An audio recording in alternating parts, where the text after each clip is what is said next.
नमस्कार श्रोते हो.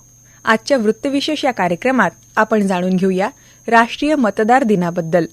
आज अर्थात 25 जानेवारी हा दिवस भारतीय लोकशाहीच्या इतिहासात अत्यंत महत्त्वाचा आणि अभिमानाचा दिवस आहे. याच दिवशी 25 जानेवारी 1950 रोजी भारत निवडणूक आयोगाची स्थापना झाली.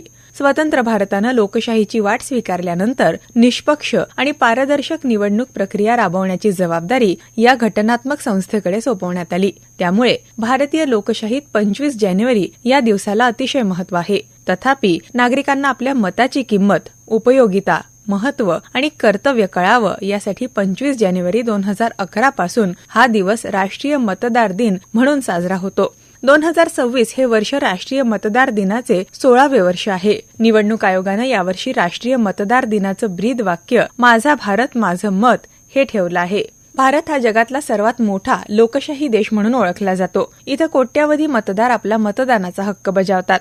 भारतीय लोकशाहीचा अभ्यास करण्यासाठी जगभरातून अभ्यासक, संशोधक आणि लोकशाही प्रेमी भारतात येतात. यामागे भारतीय लोकशाहीची काही मूलभूत वैशिष्ट्ये आहे. यामध्ये सार्वत्रिक प्रौढ मतदानाचा अधिकार, एक व्यक्ती एक मत एक मूल्य ही संकल्पना, धर्म, जात, लिंग, भाषा, आर्थिक स्थिती या पलीकडे जाऊन दिलेला समान मतदानाचा हक्क या वैशिष्ट्यांचा त्यात समावेश आहे.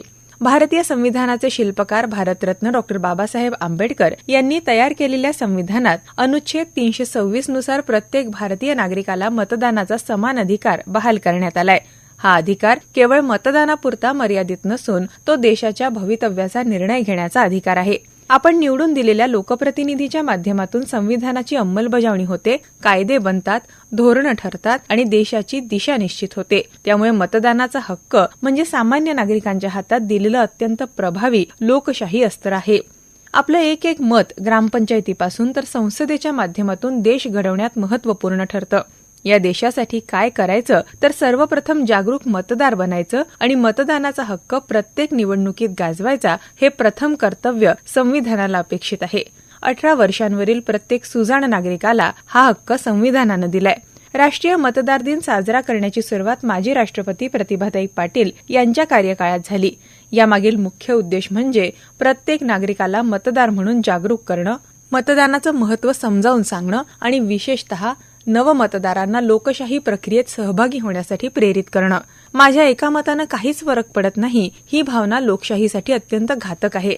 प्रत्यक्षात प्रत्येक मत महत्त्वाचं असतं आणि अनेक वेळा एका मतानंही निकाल बदलू शकतो. मतदानातून बहुसंख्य नागरिकांचा विचार प्रतिबिंबित होतो. देश कसा असावा, कायदे कसे असावे, परस्पर सौहार्द, एकमेकांच्या संस्कृतीचा आदर, धर्मनिरपेक्षता, सामाजिक न्याय, समानता, अभिव्यक्ती स्वातंत्र्य आणि सांस्कृतिक विविधतेचा आदर कसा राखला जावा यासोबतच मूलभूत सुविधा, विकास, पायाभूत सुविधा, नागरी सुविधा हे सर्व काही निवडणुकांमधून ठरतं. म्हणूनच मतदान म्हणजे केवळ अधिकार नाही तर ते एक देश घडवणारं मूलभूत कर्तव्य आहे. काही वेळा मतदान अनिवार्य का नसावं असा प्रश्न उपस्थित केला जातो. मात्र जिथे सक्ती असते तिथे लोकशाहीचा आत्मा कमी होतो. भारतात मतदान ऐच्छिक ठेवून नागरिकांच्या विवेकावर आणि कर्तव्य भावनेवर विश्वास ठेवण्यात आलाय. म्हणूनच निवडणूक आयोग विविध जनजागृती मोहिमा, मतदार नोंदणी अभियान, स्वीप जनजागृती कार्यक्रमांच्या माध्यमातून नागरिकांना स्वयंस्फूर्तीनं मतदानासाठी प्रवृत्त करतो. यामागे माझा देश कसा असावा ही स्वयंप्रेरणा प्रत्येक मतदाराला असावी अशी लोकशाहीमध्ये अपेक्षा आहे. त्यामुळे आजच्या 25 जानेवारीच्या दिवशी मतदान दिन साजरा करताना राष्ट्रीय मतदार दिनाच्या निमित्तानं प्रत्येक नागरिकांना स्वतःकडे आणि आपल्या कुटुंबाकडे बघण्याची गरज आहे. आपण मतदार आहोत का? आपलं नाव मतदार यादीत आहे का? आपलं मतदान केंद्र कुठे आहे याची माहिती वेळेत घेणं आवश्यक आहे. मतदानाच्या दिवशी मतदान केंद्र शोधण्यात वेळ घालवण्यापेक्षा आधीच तयारी करून मतदानाला सर्वोच्च प्राधान्य देणं हे जागरूक मतदाराचं लक्षण आहे. मतदानाच्या दिवशी गोंधळ का उडतो याचं आत्मपरीक्षण करणं हे देखील मतदारांचं राष्ट्रीय कर्तव्य आहे. आपलं मतदान निश्चित करून घेण्यासाठी स्वतःही धडपड करणं आवश्यक असल्याची जाणीव नागरिकांमध्ये निर्माण करणं हे आजच्या दिवशीचं महत्त्व आहे.